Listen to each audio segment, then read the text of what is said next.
Mimit ko ngayon sila Josh of Daytona, Philippines. Kukunin ko yung clutch lining para doon sa gagawin nating torture test doon sa nerd na clutch bell ni Daytona. Yun yung magiging pamalit. Ang gagamitin ko is yung currently nagamit ko kay ADV. Kung napanood nyo yung vlog ko ng Daytona clutch bell, magigets nyo yung sinasabi ko ngayon. Naka Daytona set ako ng CVT ngayon. Pulley, clutch bell na walang groove, tapos yung clutch lining na Kevlar and carbon clutch. Okay yung performance niya hanggang ngayon. Medyo matagal ko na rin nagagamit yung pulley tsaka yung clutch. Yung bell bagong kabit ko pa lang. Ayun nga, ito-torture test natin ngayon yung isang bell nila, yung Nerd Groove, para makita natin kung tatagal siya or kung maupod talaga yung lining, kung hindi talaga mag-uubra yung ganong klase ng groove na bell. Tingnan na lang natin. Kunin muna natin yung pyesa.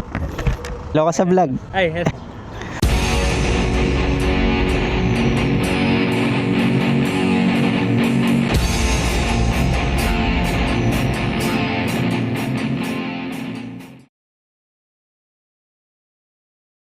So ito na yung binigay sa akin pyesa ni Daytona, yung clutch. Naikabit ko na rin. Actually ito yung luma ko, nagamit ko kay ADV. Yung bago na clutch, nilagay ko kay ADV, kapartner nung bell na walang groove. Ito namang luma, Daytona carbon and Kevlar clutch. Ito yung pang torture test natin dito sa Daytona na bell na naka Nerd Groove. Tingnan natin kung mauubos ba o hindi. Previous na gamit ko kay Click is itong stock na clutch lining, tsaka ADV 160 na naka fine thread groove na bell. Speed tuner, stock torque drive, Sun Racing torsion controller, NCY 1000 RPM, Click 150 center spring. Racing DNA 41mm stainless torque drive nut. Clutch springs ko pala is 1000 RPM na Sun Racing. Tapos stock clutch housing, dito na carbon and Kevlar clutch. Keyworks pulley set, stock bushing 10 grams na bola, stock back plate, stock slider piece, 1.5mm, Racing DNA stainless tuning washer. Dito ko siya nilalagay sa loob. Tapos backplate. Poste ng pulley, tapat ko lang dito sa may tuldok sa segunyal. Factory settings. Stock belt. Drive face, kahit alin dito, tapat ko sa tuldok ng segunyal. Racing DNA stainless pulley washer and nut. 22mm socket. Higpitan ko konti. 59 Newton meters. 41mm torque drive nut. 54 Newton meters. Pasok natin yung belt sa gitna ng torque drive. Kanan piga kasi kanan buka ng torque drive. Daytona bell na naka Nerd Groove. Racing DNA stainless bell nut. Built-in washer.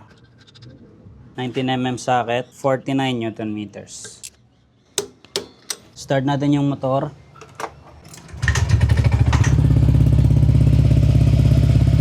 Natin yung kayas niya.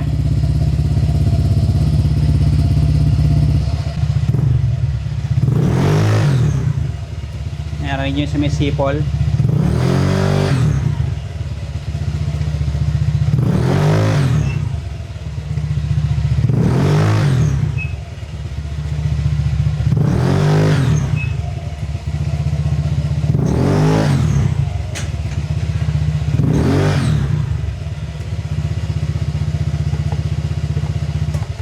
Tingnan ko muna sa video kung nag-uusok siya or yung parang nakakayas kagad yung lining. Hindi ko masyadong makita sa video, parang hindi naman siya nagkakayas. Pero buksan muna natin. Meron siya. Medyo lang. Medyo nagkayas siya. Pero hindi kasing lala nung una kong kinabit kay ADV. Mas malakas yung kayas eh. Pero yun nga, torture test natin. Tingnan natin kung yung kayas na niyan sa lining, kung lalapat ba siya dito sa groove ng bell. Kasi pag ganun kasi yung direction eh, no? Parang hindi siya lalapat eh. Unlike kapag lines, merong part na hindi mauubos. Try natin. Yung lining, ayan. Kita nyo. Ayan yung nakayas. Yan. Parang libag. Kabit ko na lang yung cover tapos torture test na natin. Reset natin yung trip A 0 tsaka trip B. Tapos stick lang tayo sa trip A. Trip A 0.0 kilometers. Pagka umaandar na, hindi ko masyadong dinig yung sumisipol. Tapos yung kapit niya okay naman. Makapit naman siya. Wala namang sliding sa start or yung dragging sa low speed. Try natin yung super slow speed. Tingnan natin kung may drag. Kaya dinig ko yung sipol pag low speed. Pero wala siyang dragging yan. Low speed ang takbo. Wala.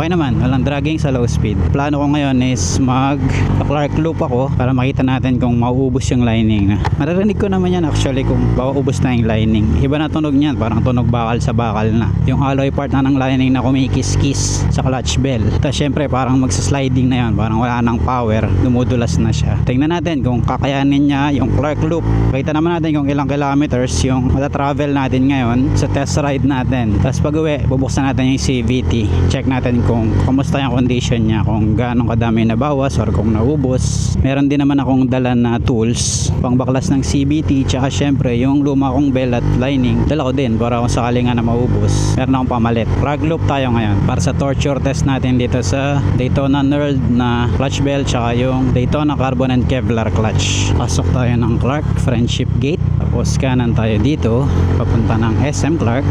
Try natin ang medyo high speed. Okay naman, wala akong naramdaman na slippage. Takbo tayo 100, nabagal na yung kotse. Okay na yan. So cruising, nakababad lang yung throttle. Okay naman, walang slippage ako nararamdaman. Pero yun nga, yung kayas ang kailangan natin malaman no? Mabilis ba siyang magkayas. Exit na tayo ng Clark. Tapos kakaliwa tayo dito, daan tayo sa Clark Perimeter Road. Ito yung papasok ng Clark Perimeter Road. Entrance ulit tayo ng Clark. Naka 10 kilometers na tayo from dun sa bahay. 10.1 kilometers. Exit na ulit tayo. Isipol pa ba? Meron pa konti, Sipol. Balakat exit. Tapos ikot tayo ng rotonda. Punta ulit tayo sa entry. Detour to Airport Clark. Ongoing construction. Yung stasyon ng tren dito sa Mabalacat. Mabalacat, Clark entry. Pasok ulit tayo. Motorcycle lane. Kanan lang lagi pagka below 400cc. Tapos kanan tayo dito sa may papuntang SCTEX. Papuntang New Sacobia Bridge. Kanan. Exit ulit tayo. Tapos pasok ulit tayo ng rotonda. Ito yung New Sacobia Bridge. Diyan papuntang New Clark City. Kanan tayo dito. Dadaanan natin dito yung Old Sacobia Bridge.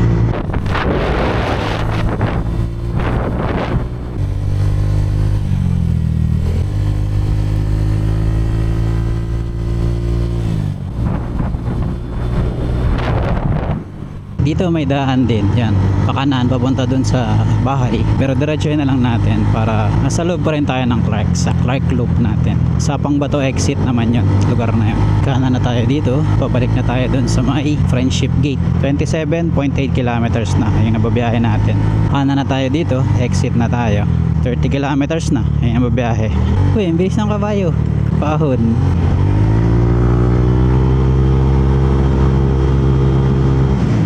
Slip, overtaking.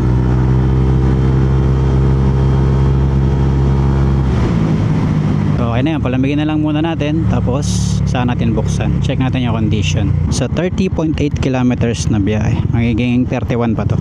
Nakarating na ako sa bahay. 32.3 kilometers total mileage. Check na natin yung condition niya after 32 kilometers. Pansin natin may mga kayas pero konti lang kasi habang umiikot yan syempre tumatalsik. Makalat yan sa loob ng CVT. Okay pa naman yung groove, walang problema yung groove. Yung lining check natin. Yung lining hindi pa siya nagbawas din ng sobra. Kasi kung makikita nyo, dyan pa rin yung mga lines na galing dun sa linear groove ng isa kong bell. Hindi pa siya naubos. Hindi siya masyadong pansin sa camera pero meron siyang pakat dito na lines na diagonal. Pero dito lang sa dulo, kapraso. Pumapakat din siya, no? Sobrang late kasi ng pakat pero meron siya diagonal lines. Ayun, no? Kaprasong kapraso. Feeling ko tatagal to. Kailangan ko lang talagang i-test ng matagal. At least ngayon, assured na ako na hindi siya basta-basta mauubos yung lining. Pag pinartner mo siya dito sa Knurled Groove ng Daytona. Ito, torture test ko pa to. Siguro paabuti ko ng mga 2,000 kilometers. Kabit ko muna to kay Click, tapos gamitin ko dito para mapaabot ko ng 2,000 kilometers. Naka 295.5 kilometers na yung Daytona bell natin na naka-groove tsaka yung clutch lining. Check natin yung condition. Tanggal ko na yung mga bolts ng crankcase cover. Baklasin natin, 19mm socket. Clutch bell. Okay naman yung clutch bell. Hindi na sunog, hindi nag-overheat, hindi na bengkong. Yung groove, ganun pa rin yung itsura. Walang bawas yung groove. wala rin kalawang. Dahil sa heat treatment niya, yung QPQ treatment. Kaya ganyan ang kulay niya, hindi siya pintura. Tanggalin natin yung clutch, check natin. Makapal pa rin yung lining material, tapos medyo nadagdagan yung guhit-guhit na ganun. Pero maliit lang, dito lang banda rito.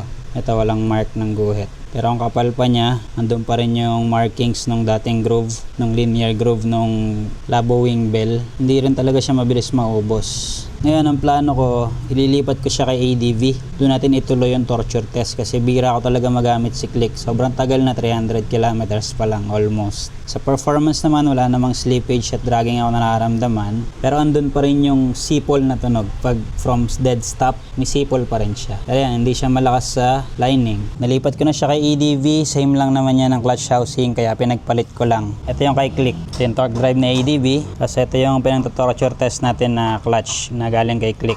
Carbon Kevlar clutch. Na-torque ko na rin parehas to, 54 Newton meters. Ito palang clutch housing ng pang ADV 160 may code. KOWL. Sa Click wala, pero same lang. Chinek ko na rin naman. Ito naman yung bell na ADV na gamit ko, yung walang groove. Yan, walang groove yan. Tapos ito yung may groove na bell. Yan. Salpak natin. Racing DNA, stainless, bell nut. 19mm. Torque natin ng 49 Newton meters. Current mileage na ADV ngayon is 50,026. Test ride muna natin saglit para mapakiramdaman ko yung performance niya sa ADV 160 naman. Try natin sa super slow speed kung may dragging. May sipol siya kung naririnig nyo. Pero normal yun kasi 300 kilometers na gamit ko to. So may sipol talaga. Yung sipol na yun from dead stop lang. Sa super slow speed wala siyang dragging yan. Wala. Kapit agad. Tapos ang lakas ng kapit niya, mas ramdam ko yung difference compared dun sa walang groove na Daytona Bell. Yan nga lang ito, given na dahil sa groove niya, mas mabilis maupod yung clutch lining mo. Ganun naman talaga ang mga naka-groove na bell. Mas mabilis siya umupod ng lining, pero depende pa rin sa lining material. Tapos may compatibility din siya. Ayun, kapag from humps, meron ding sipol kasi pag binira mo. From dead stop tsaka from humps, may sipol siya. Ngayon pala angkas ko si OBR, kaya mas mabigat yung load na binubuhat ni ADV. Pero maganda ng kapit. Sobrang responsive niya pag pinipiga mo. Ramdam yung difference talaga. Ganda niya sa acceleration.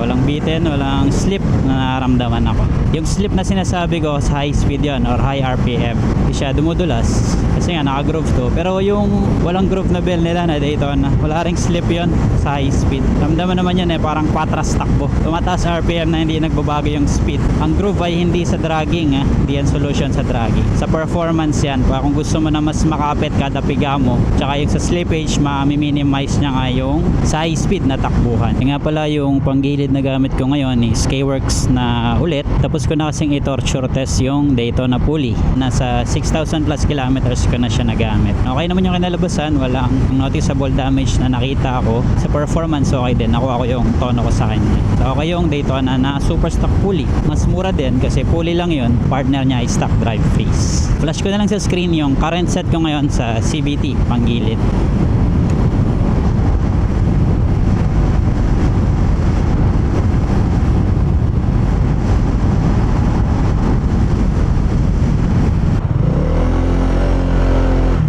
May sipol din sa ganun. Ayan, ganun kabagal. Super slow speed. Yan na, may konti. Gusto ko malaman dito kung kailan mawala yung sipol na yan. Naka 300 kilometers na tayo. Kasi 296 nung kay Click. Tapos ngayon kay ADV. Mga 7 kilometers na or 10 kilometers. Feeling ko yung sipol na yon, posible kayong ma-annoy dun kapag stop and go traffic. Pero ganun talaga kasi nga yung pagkakadesign ng nerd groove is diagonal. Kaya may ganung tunog.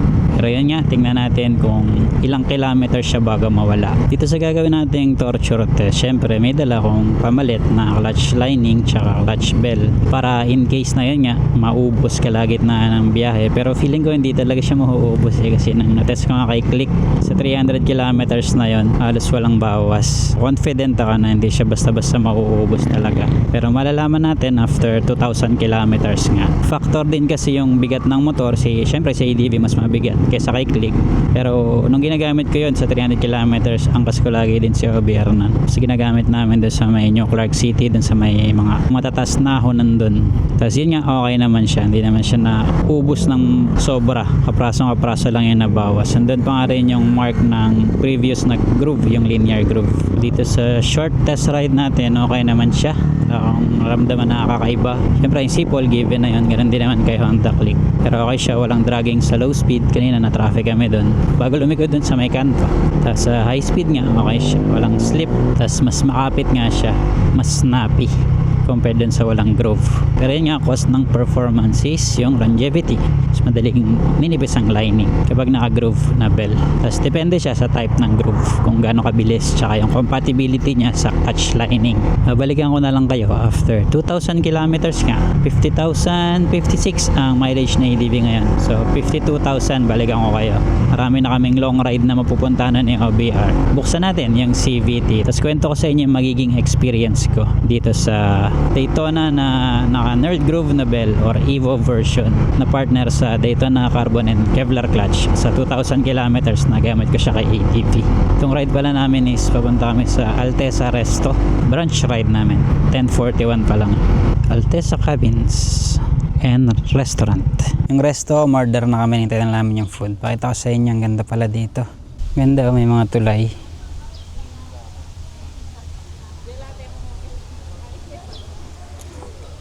Ito na yung food namin ni OBR. Sinigang tsaka fish fillet. Current mileage na ADV 52,039. Check natin ngayon yung condition. Baklasin muna natin. Daytona clutch bell, naka Nerd Groove. May mga gabok lang siya, pinagkayasan ng lining. Yung condition niya okay pa. Walang damage ako nakikita sa mga groove niya. Hindi rin nasunog, hindi nag-ube. Wala ring dragging to hanggang ngayon. Kapag lang to, tanggalan ko lang ng gabok. Okay na ulit to. Makapal yung gabok niya. Matagal na kasi ito nung huling nabuksan ko. 2,000 kilometers nga. Yung clutch, baklasin na muna natin.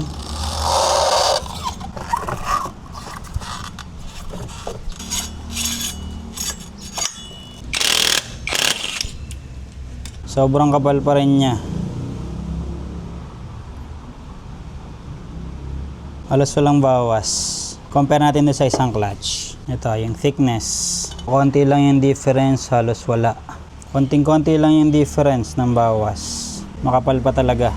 Kahit naka-nerd yung groove ng bell.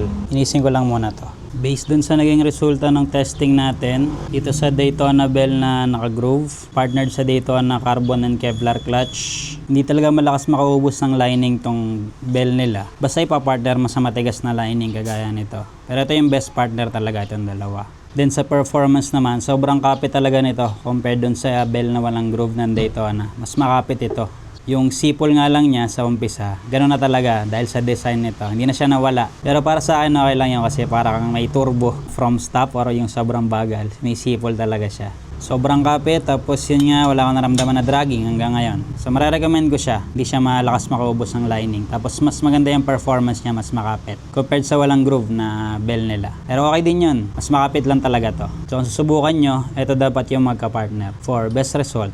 Nakabit ko na siya, yung pa rin na nakasalpak dyan, yung naka-nerd na bell. Mas nagustuhan ko kasi yung performance. Ito yung walang groove. So, depende na sa inyo kung anong gusto nyong subukan. Pero para sa akin, mas gusto ko talaga yung Daytona na naka-groove na bell. Mas makapit talaga siya. Tapos may turbo, sumisipol. ADV turbo.